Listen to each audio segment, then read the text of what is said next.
नमस्कार साथियों। किरण वाई की कहानियाँ चैनल में आपका स्वागत है। कहानी को समझने के लिए पूरा वीडियो अवश्य देखें।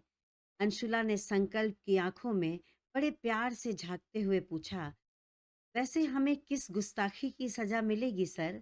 संकल्प ने शरारत से मुस्कुराते हुए कहा, आप अच्छी तरह से जानती हैं मिस यदुवंशी। अंशुला ने संकल्प पर एक नज़र डाली और पलकें झुकाकर मुस्कुराने लगी। संकल्प अंशुला को गहरी आंखों से देखते हुए बोला, ये जो पलकें उठाकर आप पलकें झुका लेती हैं ना, इस दीवाने का तो काम तमाम ही कर देती हैं। अब तो अंशुला संकल्प की आवाज की जादू में खोई उसे अपलक निहार रही। संकल्प भी अंशुला के दिल की हालत से वाकिफ था। उसके पास झुककर मानो उसे सपने से बाहर निकालते हुए कहा, आइए एंजल, आपके भाई आपका इंतजार कर रहे हैं। और अंशुला की कलाई मजबूती से थामे हुए एयरपोर्ट के बाहर आकर समर और अग्रिम के पास खड़ा हो गया। संकल्प के पास आते ही समर ने कहा, थैंक यू संकल्प, मेरी बच्ची का इतना ध्यान रखने के लिए। संकल्प एंजल की ओर एक प्यार भरी नजर डालते हुए बोला, प्लीज समर, थैंक यू मत कहिए, ये तो मेरी जिम्मेदारी है। इनका ध्यान रखकर मैं खुद का ही ध्यान रख रहा हूँ। समर संकल्प की बात सुनकर मुस्कुराते हुए अंशुला का बैग कार में रखने लगा। अंशुला भी नजर झुकाए मुस्कुरा रही थी और संकल्प अपलक उसे निहारते हुए सोच रहा था, बस कुछ पल और एंजल, इसके बाद आप मेरी नजरों से दूर चली जाएंगी। अग्रिम ने संकल्प का हाथ दबाते हुए कहा, अब कन्या को ताड़ना बंद कर यार, वो अपने भाई के पास खड़ी है। संकल्प ने भी मुस्कुरा कर जवाब दिया, उनको ताड़ने का हक भी तो मुझे उनके भाई ने ही दिया है। फिर समर से कहने लगा, एक रिक्वेस्ट है आपसे, आपको आज अंशुला के साथ राव विला आना होगा। ये सिर्फ मेरी ही रिक्वेस्ट नहीं है, बल्कि मेरी पूरी फैमिली की तरफ से है। मम्मी पापा और दीदी चाहते हैं कि अंशुला बनारस जाने से पहले एक बार घर आ जाए। सबको अंशुला से मिलना है। समर ने मुस्कुराते हुए कहा, जी बिल्कुल, अब तो वो अंशुला का भी घर है। वहां जाने के लिए किसी निमंत्रण की जरूरत नहीं है, हम जरूर आएंगे। अग्रिम और संकल्प समर और अंशुला को कार में बिठाकर टैक्सी से राव बिला के लिए निकल पड़े। उधर राव बिला में आज त्योहार की सी रौनक लगी थी। तैयारी बड़ी जोर शोर से चल रही थी। संकल्प के पापा रतन सिंह जी महिमा जी से कह रहे थे, अभी आपकी तैयारी पूरी नहीं हुई और आपका बेटा बस 15 मिनट में पहुंचने वाला है। महिमा जी ने कहा, वैसे तो बेटे से ज्यादा बात नहीं करते हैं, लेकिन मुझसे ज्यादा बेचैनी तो आपको हो रही है अपने बेटे बहू से मिलने की। रतन सिंह जी बोले, माना कि बेटा आपसे ज्यादा लाड़ लड़ाता है, लेकिन अपने बेटे से मैं भी बहुत प्यार करता हूँ।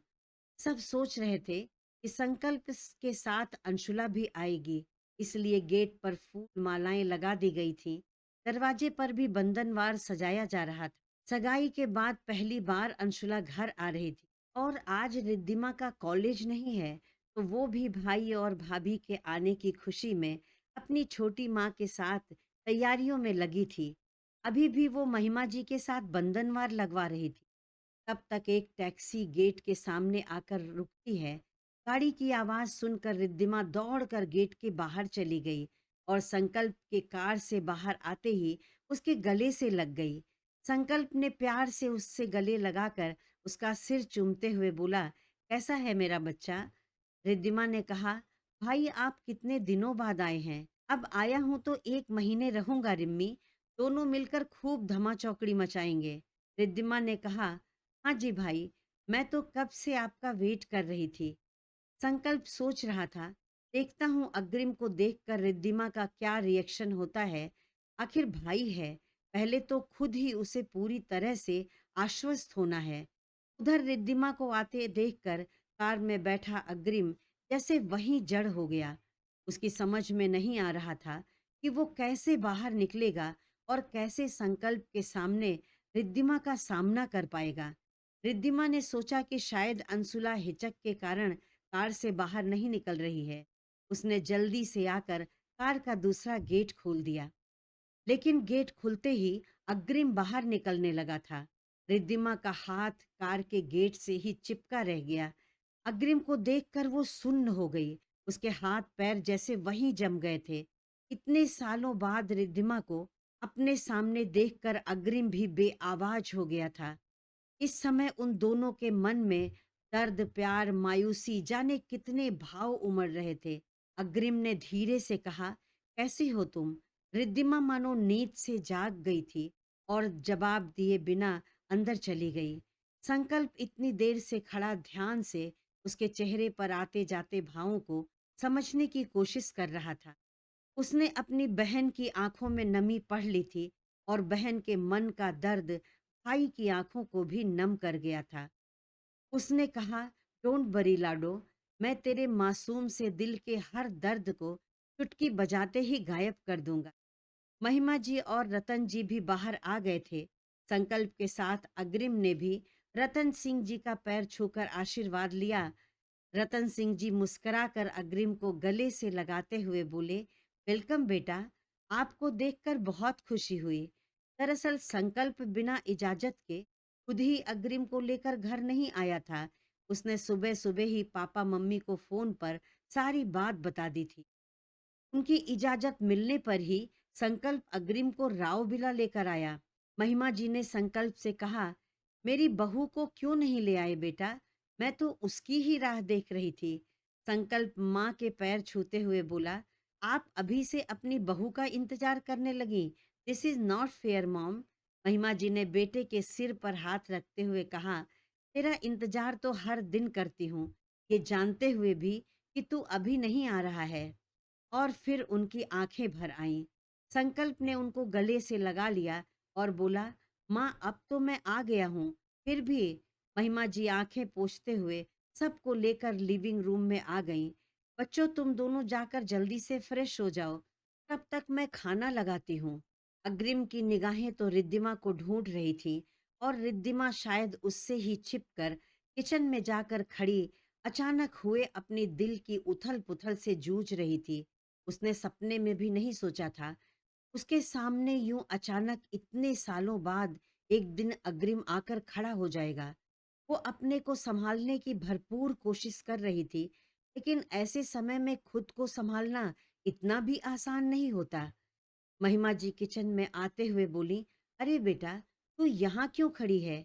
चल जल्दी से हम खाना लगा लेते हैं, फिर भाई के साथ बैठकर आराम से खाना खाना। रिद्धिमा बोली, छोटी माँ, मैं भाई से तो मिल चुकी हूँ, अब घर जाना चाहती हूँ। माँ मेरा इंतजार कर रही होंगी। महिमा जी ने उसके गाल को प्यार से छूते हुए कहा, मेरी झेपू सी लाडो, कहीं नहीं जा रही है तू। मैं दीदी से बात कर लूंगी और फिर अभी खाने की टेबल पर तेरा भाई पूछेगा तो मैं क्या जवाब दूंगी? रिद्धिमा तो बुरी तरह से फंस गई थी। अग्रिम का सामना भी नहीं करना चाहती थी और अपनी छोटी माँ को मना भी तो नहीं कर सकती थी। फिर महिमा जी से बोली, छोटी माँ, टेबल पर सब अरेंज कर दिया है, आप सबको बुलाकर खाना सर्व कर देना। मैं हरिया आंटी के साथ रोटी सेक लूंगी। महिमा जी ने उसके सिर पर हाथ रखते हुए कहा, नहीं बेटी, रोटियां हरिया सेक लेगी, तू तो हमारे साथ खाने बैठेगी। रिद्धिमा महिमा जी के गले में हाथ डालते हुए बड़े मनुहार से बोली, प्लीज छोटी माँ, अब आप सबके साथ खाने के लिए मुझे इंसिस्ट मत करो ना प्लीज। आप तो जानती हैं ये सब मुझे अच्छा नहीं लगता। महिमा जी ने उसका हाथ पकड़कर अपने आगे करते हुए प्यार से कहा, अच्छा ठीक है लाडो, तेरी जैसी मर्जी। थोड़ी देर बाद डाइनिंग हॉल में संकल्प एक चेयर खींचकर बैठते हुए बोला, बड़ी अच्छी खुशबू आ रही है यार, मुझे तो बड़ी भूख लग गई है, बिल्कुल बर्दाश्त नहीं हो रही है। अग्रिम ने मुस्कुराते हुए कहा, अब तुझे भूख लगती ही कहाँ है जो तू बर्दाश्त करेगा? संकल्प ने उसे घूर कर कहा, बड़ा उड़ रहे हो बेटा, रुक जाओ, अभी तुम्हारे पंख काटने का इंतजाम करता हूँ। और महिमा जी से पूछा, रिद्धिमा कहाँ है माँ? वैसे तो कभी मेरा पीछा ही नहीं छोड़ती, फिर आज किचन में छिपी क्यों बैठी है? महिमा जी ने कहा, मैंने कहा था बेटा कि चलकर भाई के साथ खाना खा ले, तो कहती है कि आज मैं भाई को अपने हाथ से रोटियां बनाकर खिलाऊंगी। संकल्प जोर से आवाज देकर बोला, ना बहना ना, इतना कहर मत कर मेरे पेट पर। तेरे हाथ की रोटियां खाकर तो शाम तक कुछ और खाने लायक ही नहीं बचूंगा। अब रिद्धिमा भूल गई थी कि वो किसी से छिपकर किचन में खड़ी है। रोटियों की प्लेट उठाकर संकल्प के पास आते हुए बोली, ज्यादा स्मार्ट मत बनो भाई। मेरी रोटियां इतनी भी बुरी नहीं होती हैं कि आपकी तबीयत खराब हो जाए। अब तो मैं आपको एक भी रोटी नहीं देने वाली हूँ। मेरे छोटे पापा और छोटी माँ खाएंगे मेरे हाथ की रोटी। कहकर रिद्धिमा गुस्से से भुनभुनाते हुए संकल्प के बगल से जाने लगी, तो संकल्प ने उसका हाथ पकड़कर उसके हाथ से प्लेट छीन ली। एक रोटी अपने प्लेट में और दूसरी रोटी अग्रिम की प्लेट में डालते हुए बोला, यहाँ मेरे पास बैठकर चुपचाप खाना खा ले बेटा। वहां बैठते ही रिद्धिमा की नजर बिल्कुल अपने सामने बैठे अग्रिम पर पड़ी और उसकी तो बोलती ही बंद हो गई। अग्रिम रिद्धिमा की खनकती आवाज में खोया मंत्र मुग्ध सा भाई बहन की चुहलबाजी देख रहा था।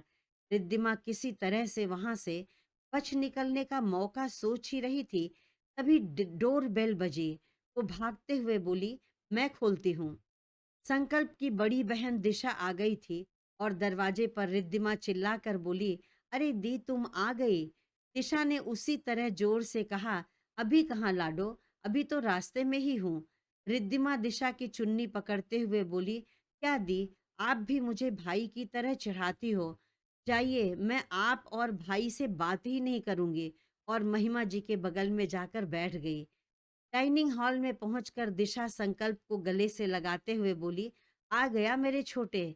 संकल्प ने दरवाजे पर दिशा का जवाब सुना था तो उसी लहजे में बोला, नहीं दी, अभी कहाँ, अभी तो कॉलेज के मेस में बैठा लंच खा रहा हूँ।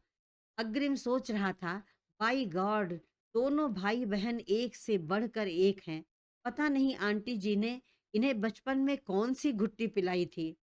संकल्प अग्रिम को चुपचाप बैठा देखकर धीरे से बोला, क्या हुआ बे, अब तक तो बड़ा उड़ रहा था, अब क्यों तेरे चेहरे पर 12 बज गए हैं। अग्रिम बस होठ हिलाते हुए बहुत धीरे से बोला, कमीने साले, तुझे तो मैं बाद में देख लूंगा। संकल्प ने कहा, एनी टाइम मेरे होने वाले जीजे, लेकिन अपने इकलौते साले से बच कर रहना, क्योंकि मैं थोड़ा कमीना और डेविल टाइप का साला हूँ। Be ready for that. उन दोनों की कुसुर पुसुर देखकर महिमा जी और रतन सिंह जी मन ही मन मुस्कुरा रहे थे। सब खाना खाकर थोड़ी देर रेस्ट करने रूम में जा चुके थे। संकल्प ने महिमा जी से कहा, माँ आज शाम को समर जी और अंशुला डिनर पर आ रहे हैं। आपके अनुसार मैंने उन लोगों को एयरपोर्ट से निकलते समय ही इनवाइट कर दिया था। अग्रिम के मजे लेने वाले छोटे अब जब अपनी बारी आई तो बिल्कुल गुड बॉय बनकर बैठ गया था। महिमा जी ने कहा, मुझे पता है बेटा, अपनी बहू के आने की खबर मैं कैसे भूल सकती हूँ, बल्कि मैं तो दोपहर के लिए ही पूरी तैयारी कर ली थी। मैंने सोचा था वो तेरे साथ ही आएगी। मैं तो कहती हूँ कि उन्हें होटल में रुकने की जरूरत ही क्या थी, हमारे घर में जगह की कमी है क्या। दिशा ने संकल्प के कंधे पर हाथ रखते हुए कहा, हाँ माँ, मैं भी यही कह रही थी, इसी बहाने भाभी हमारे साथ एक दिन और रह लेती। छोटे तो बेचारे माँ के सामने पानी पानी हो रहे थे। फिर माँ बेटी को मुस्कुराते देखकर नाराजगी से बोला, माँ आप भी दी के कहने पर मुझे परेशान कर रही हैं। दिस इज नॉट फेयर माँ। और अपने कंधे से दिशा का हाथ झटकते हुए चला गया। महिमा जी परेशान होते हुए बोली, देखा, नाराज कर दिया ना मेरे अकड़ू बेटे को। अब कौन उसे मनाएगा। कहीं उन लोगों के सामने मुंह बनाकर बैठ गया तो हम क्या करेंगे। दिशा हंसते हुए बोली, माँ आप चिंता मत करो, छोटे आज बिल्कुल भी नहीं रूठने वाला।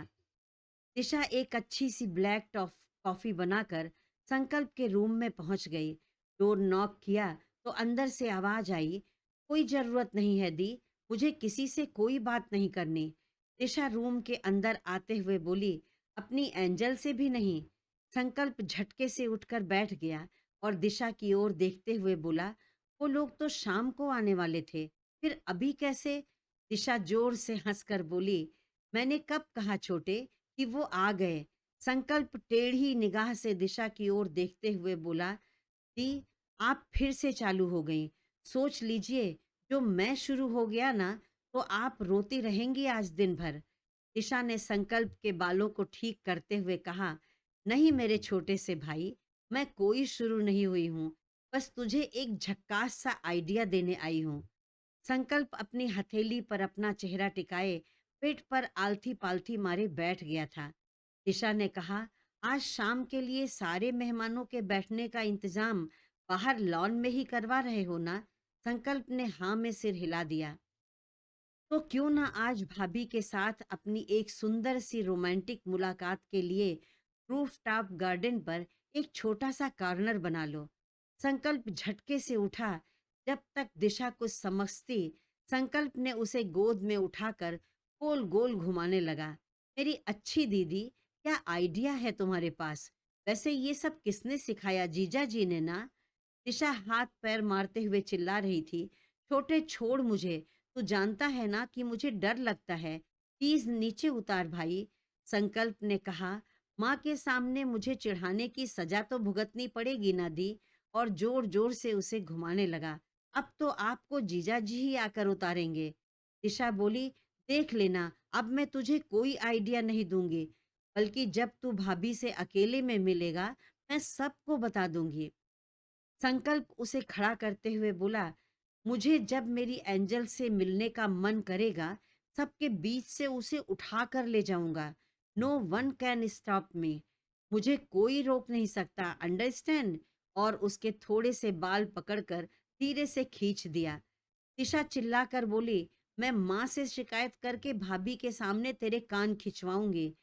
संकल्प ने कहा, लगता है आपकी बचपन की नाक पोंछने वाली फोटो जो मैंने छुपा कर रखी है, वो जीजा जी को दिखानी ही पड़ेगी। वैसे आज का दिन कैसा रहेगा दी? संकल्प के रूम की तरफ आ रही महिमा जी ने दोनों की धमा चौकड़ी की आवाज सुनकर अंदर आते हुए बोली, तुम दोनों इतने बड़े हो गए हो, फिर भी एक दूसरे से उलझे बिना तुम दोनों को चैन नहीं पड़ता और एक दूसरे के बिना रह भी नहीं पाते। दिशा मुंह बनाकर कहने लगी, माँ मैं तो इनके काम की ही बात करने आई थी। संकल्प ने दिशा के कंधे पर हाथ रखते हुए धीरे से कहा, आपकी फोटो दी ले आऊं? दिशा सकपकाते हुए बोली, माँ वो तो मैं ऐसे ही मजाक कर रही थी और हम आपके ही पास आ रहे थे। महिमा जी ने संकल्प की ओर देखकर कहा, बेटा आज शाम को मेहमान ज्यादा होंगे, तो सबके बैठने का इंतजाम लॉन में ही करेंगे तो अच्छा रहेगा। तुम वहां जाकर इंतजाम देख लो। संकल्प सब जानता था, लेकिन माँ के आगे नखरे ना दिखाए तो माँ का अकड़ू बेटा किस बात का। भौहें टेढ़ी करते हुए बोला, बस दो लोग ही तो आ रहे हैं माँ। महिमा जी ने मुस्कुराते हुए कहा, तेरी बुआ फूफा आयरा, तेरे ताया ताई, रिद्धिमा और हम इतने सारे लोग हैं बेटा। संकल्प ने चिढ़ते हुए कहा, मॉम कोई ओकेजन तो था नहीं, फिर आपने इतने लोगों को क्यों बुला लिया? लेकिन एक बात कह दे रहा हूँ, मुझसे ऐसी कोई उम्मीद मत करना कि मैं फूफा ताऊ और पापा के साथ बैठकर पॉलिटिक्स डिस्कस करूंगा। मुझे तो भूल ही जाना। महिमा जी ने कहा, बेटा अग्रिम समर तेरे जीजा जी के साथ तुम्हारी भी तो कंपनी रहेगी ना, तो तुम उनके साथ बैठना। तब तक दिशा तपाक से बोली, और हाँ, लड़कियों का ग्रुप तो सबसे बड़ा होगा। हम तो अपनी महफिल अपने रूम में ही जमाएंगे। कितना मजा आएगा। और संकल्प की ओर देखकर एक आंख ब्लिंक कर दी। महिमा जी ने कहा, दोनों जल्दी से नीचे आ जाओ, अभी बहुत काम करना बाकी है। दिशा उनके पीछे जाने लगी। संकल्प ने दिशा की पोनी पकड़कर हल्के से खींचते हुए कहा, सोचना भी मत दी। दिशा चिल्लाते हुए मम्मी के पीछे भाग गई। थोड़ी देर में संकल्प की बुआ जी, फूफा जी और आयरा भी आ गए थे। अब तीनों बेटियां महिमा जी के साथ डिनर की तैयारी में लग गई थीं। फूफा जी, ताऊ जी और रतन सिंह जी लॉन में चेयर डाले बैठकर बिजनेस की बातें कर रहे थे। संकल्प के ताऊ जी ने अपने छोटे भाई से कहा, क्यों रतन, क्या नाम बताया छोरे का? रतन सिंह जी बोले, अग्रिम नाम है भैया। संकल्प का बहुत ही पक्का दोस्त है। एक बार चंडीगढ़ जाते समय संकल्प मुझे और महिमा जी को लेकर अग्रिम के घर गया था। अच्छा, कहाँ के रहने वाले हैं ये लोग? ताऊ जी ने पूछा। रतन जी अग्रिम के घर परिवार के बारे में सब बता रहे थे। करनाल के रहने वाले हैं भैया। मैं उनके माता पिता से मिल चुका हूँ। अग्रिम के पापा स्टेट गवर्नमेंट में बड़े ऑफिसर हैं। बहुत अच्छा और संस्कारी परिवार है। हमारी रिद्धिमा लकी है भाई। इतना अच्छा रिश्ता खुद चल कर आया है उसके लिए। फूफा जी भी सब कुछ जानने को आतुर थे, तो उन्हें भी जानकारी दे दी गई थी कि वो लोग रिद्धिमा के लिए अग्रिम को पसंद कर रहे हैं। इन बातों से बेखबर लॉन के दूसरी तरफ संकल्प और अग्रिम फाउंटेन के पास वाले एरिया में डेकोरेशन करने में लगे हुए थे। रंग बिरंगे फूलों और कलरफुल लाइट्स के साथ मन मोह लेने वाली खुशबूदार कैंडल से उस एरिया का सारा नज़ारा ही बदल गया था। आज घर की बहू और उसके भाई के जोरदार वेलकम की तैयारी हो रही थी। अग्रिम ने देखा कि ताऊ जी की नज़र उसी पर टिकी हुई है, तो वो नर्वस होने लगा। अग्रिम को देखकर संकल्प ने कहा, मेरे साथ आओ, मैं तुमको ताऊ जी से मिलवाता हूँ। डेकोरेशन का काम खत्म करके अग्रिम और संकल्प दोनों अपने पापा और ताऊ जी के पास आकर चेयर पर बैठ गए। संकल्प ने कहना शुरू किया, ताऊ जी मैं आपसे एक बात कहना चाह रहा हूँ। संकल्प जानता था कि ताऊ जी थोड़े सख्त मिजाज के थे। उनसे अचानक अग्रिम की बात करना उसके लिए भी इतना आसान नहीं था। संकल्प उनसे बात करने में हिचक रहा था। तब तक उसका हाथ पकड़कर बीच में रोकते हुए अग्रिम ने कहा, संकल्प मैं बात करता हूँ। और हाथ जोड़कर ताऊ जी से नमस्ते करते हुए बोला, अंकल जी मैं अग्रिम संकल्प का दोस्त हूँ। मैं संकल्प के साथ लॉ कॉलेज पुणे में ही फाइनल ईयर का स्टूडेंट हूँ। करनाल का रहने वाला हूँ। 2 साल पहले दिवाली पर आपकी बेटी रिद्धिमा को देखा था। मुझे रिद्धिमा का व्यवहार और उसकी शालीनता बहुत पसंद आई। मैं आपकी बेटी से शादी करना चाहता हूँ। मैं उससे प्यार करता हूँ। ताऊ जी शॉक्ड थे। गोरे की हिम्मत तो देखो, पहली बार मुझसे मिल रहा है और सीधे खड़े होकर मेरी बेटी का हाथ मांग रहा है। संकल्प और उसके पापा अग्रिम की साफ गोई देखकर बहुत खुश हुए थे कि अग्रिम में लिहाज तो है, लेकिन वो हिम्मती भी है। राम रतन सिंह ने अग्रिम के सिर पर हाथ फेरते हुए कहा, बेटा तुम तो मेरे छोटे भाई और मेरे बेटे संकल्प की पसंद हो। हमें इस रिश्ते से कोई आपत्ति नहीं है। मैं तैयार हूँ। लेकिन एक बार तुम्हारे मम्मी पापा से बात करना चाहता हूँ। अंकल जी मैं कल करनाल जाऊँगा, फिर 2 दिन बाद मम्मी पापा के साथ आप लोगों से मिलने आपके घर आऊँगा।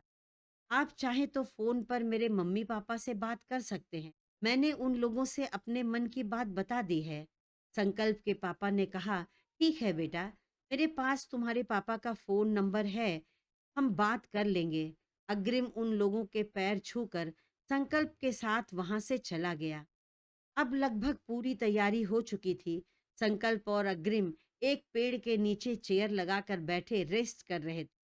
दिशा और महिमा जी बाहर लॉन का डेकोरेशन देखने आईं। दिशा ने संकल्प से कहा, अरे छोटे, तू यहाँ ऐसे ही बैठा है? संकल्प ने कहा, ऐसे ही का क्या मतलब? तो क्या अपने घर में सूट बूट पहनकर बैठूंगा? महिमा जी ने कहा, बच्चों अब तो सारा इंतजाम हो गया है। तुम सब लोग भी जाकर तैयार हो जाओ। बस कुछ देर में वो लोग आते होंगे। दिशा ने हंसते हुए कहा, हमारे तैयार होने से क्या होगा माँ? जरा अपने इस लाडले से बोलो कि अपना हुलिया ठीक कर ले। लॉन में मेहनत करके बिल्कुल भूत बन गया है।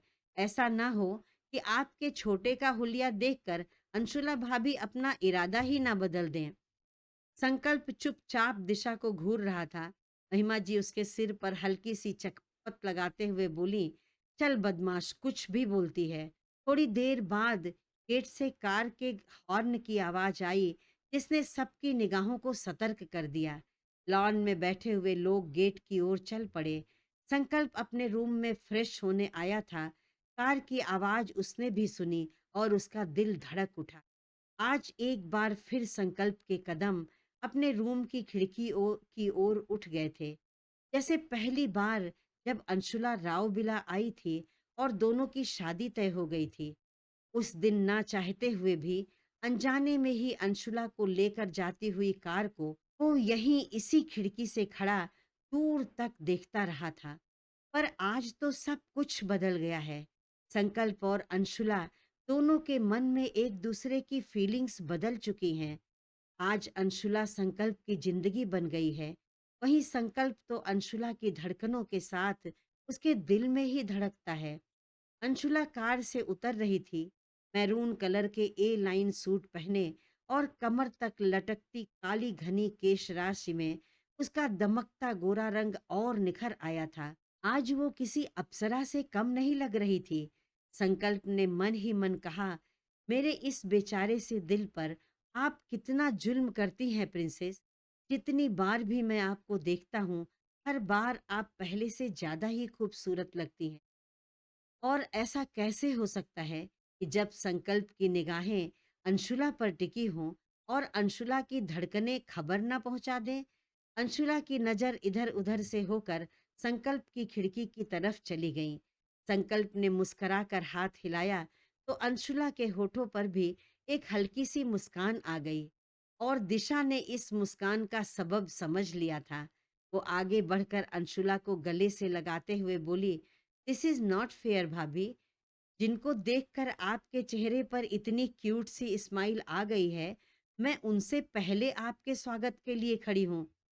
हेलो दी, कहकर अंशुला शर्माते हुए दिशा के गले से लग गई। महिमा जी ने भी बड़े प्यार से अंशुला को गले से लगाकर उसकी नजर उतारते हुए कहा, माता रानी तुम्हें हर बुरी नजर से बचाए बेटा। महिमा जी की आंखें भर आई थी। उनके आंसू पोंछकर अंशुला ने उन्हें गले से लगाकर कहा, अब तो हम आपके सामने खड़े हैं माँ, अब आप मत रोइए। सास बहू के इस अद्भुत मिलन को देखकर वहां खड़े सभी लोग भावुक हो गए थे। आज राव बिला का लिविंग एरिया एक बार फिर जन्नत से कम नहीं लग रहा था। रतन सिंह जी ने समर को बड़े प्यार से अपने पास बिठा लिया था। आज समर गहरे नीले रंग के शर्ट, लाइट ब्राउन पैंट और कलाई पर बधी स्टाइलिश घड़ी में बहुत हैंडसम लग रहा था। फूफा जी की हसरत भरी निगाहें एक बार अपनी बेटी आयरा से होकर समर तक पहुंच जाती थीं। और रतन सिंह जी शायद अपने जीजा जी के गणित को कुछ कुछ समझ रहे थे। उनके चेहरे पर भी हल्की सी मुस्कान आ गई। इस गणित के बारे में आने वाले एपिसोड में चर्चा की जाएगी। और अंशुला सहमी सी दिशा के बिल्कुल सट कर निगाहें नीचे किए बैठी थी। पिंक कलर के अनारकली सूट में रिद्धिमा और येलो कलर के सूट में आयरा काफी खूबसूरत लग रही थी। तब तक हमारे मिस्टर एटीट्यूड, जो ऐसे मौकों पर बिल्कुल सीधे साधे और संस्कारी बालक बन जाते हैं, दरवाजे पर प्रकट हुए। अंशुला ने संकल्प को या तो कॉलेज के यूनिफॉर्म में देखा था या कैजुअल ड्रेस में, लेकिन आज तो मैरून डेनिम शर्ट और लाइट ब्राउन पैंट में संकल्प जैसे ही लिविंग रूम में कदम रखता है, सबकी निगाह उसी पर टिक गई थी। फिर अंशुला का क्या हाल हुआ होगा, आप तो समझ ही सकते हैं। वो तो पलके झपकाना ही भूल गई। संकल्प ठीक अंशुला के सामने बैठा उसे ही देख रहा था। और अंशुला वो मुंह से तो कुछ नहीं बोलती थी, लेकिन मन ही मन कह रही थी, हे भोलेनाथ, ये यहाँ भी सबके सामने हमको ही देखे जा रहे हैं। इनको तो किसी के होने से कोई फर्क नहीं पड़ता, लेकिन हम तो शर्म से धरती में ही धंस जाएंगे। और संकल्प वो तो अंशुला से नजरें मिलते ही शरारत से मुस्कुराकर मानो उसे टास्क की याद दिला रहा था। फिर तो अंशुला की सांसें ही रुकने लगती। बस ऐसे ही सबके बीच में होकर भी सबसे अलग दोनों भरे भवन में करत हैं नैनन ही सो बात। रतन सिंह ने सबके सामने बम फोड़ते हुए कहा, आज के इस खुशी के मौके पर आप लोगों को एक बहुत बड़ी खुशखबरी देने जा रहा हूँ। अग्रिम से तो अब आप लोग परिचित हो चुके होंगे। भैया और मैंने अपनी बेटी रिद्धिमा के लिए अग्रिम को पसंद किया है। रिद्धिमा ने चौंक कर एक नज़र अपने पापा पर डाली और जल्दी से दरवाजे के बाहर चली गई। दरवाजे के बाहर रिद्धिमा एक दीवार से टेक लगाए खड़ी बड़ी मुश्किल से अपनी तेज धड़कती धड़कनों को और आंखों से बह चले आंसुओं को काबू करने की कोशिश कर रही थी। साथ में सोचे जा रही थी, ये सब अचानक कैसे हो गया। वो तो अग्रिम को देखकर डर रही थी कि अग्रिम पापा से बात ना करे और पापा उसकी इंसल्ट ना कर दे। लेकिन ये सारी बात राम जी ने इतनी आसानी से कैसे सुलझा दी? और संकल्प अपने दोस्त की हर मुश्किल को हल करके बैठा मंद मंद मुस्करा रहा था। दिशा ने अंशुला का हाथ पकड़कर कहा, अभी खाना लगने में देर है, आप यहाँ बड़े लोगों के बीच में बैठकर बोर हो जाएंगी। चलिए थोड़ी देर मेरे रूम में बैठकर अपनी ननद से गपशप कर लीजिए। अंशुला को लेकर दिशा, रिद्धिमा और आयरा दिशा के रूम में आ गई थी और तीनों मिलकर अंशुला को संकल्प के नाम से छेड़ रही थी। और ये बात एंजल के अकड़ू महाराज को बिल्कुल भी बर्दाश्त नहीं थी। अपनी एंजल को छेड़ने का हक उन्होंने अपने अलावा किसी और को नहीं दे रखा था।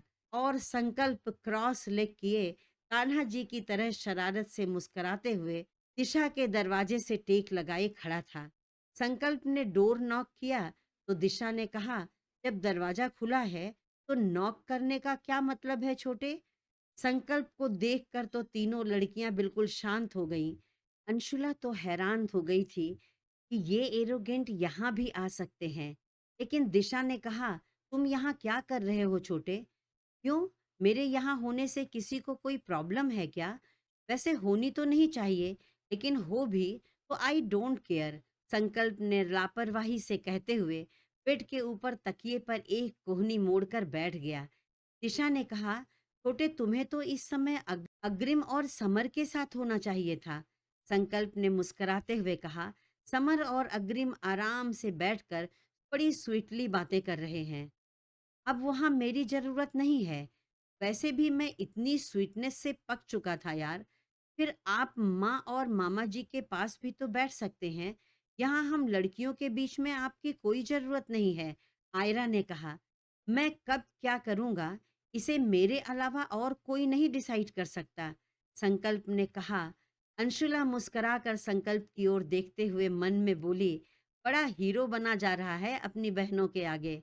और संकल्प सोच रहा था, बाई गॉड, दोस्त तो साले कमीने होते ही हैं, पर भाई बहन भी ना कतई नालायक होते हैं।